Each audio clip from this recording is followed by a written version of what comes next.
Well, all the parties have been making a variety of claims over the last few days. The question is, can they control immigration? Well, let's remind ourselves what happened in that debate last night.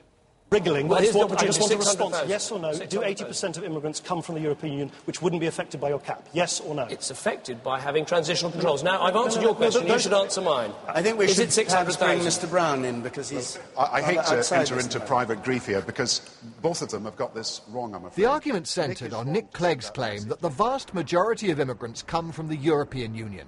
Now, none of the party's immigration plans would affect EU migrants, because as members of the EU, workers from Poland, Latvia, Lithuania, for example, have free movement to work in Britain, just as British workers can work freely elsewhere in the EU.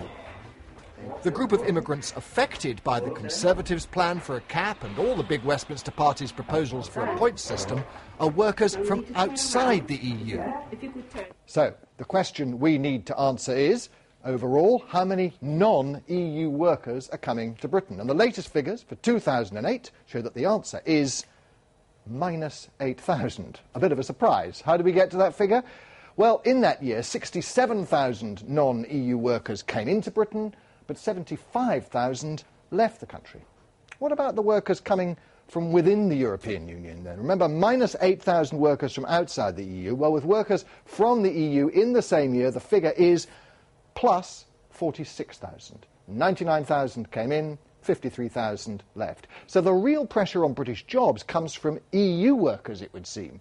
And yet the party's controls on economic migration relate to non-EU workers. Think of it this way.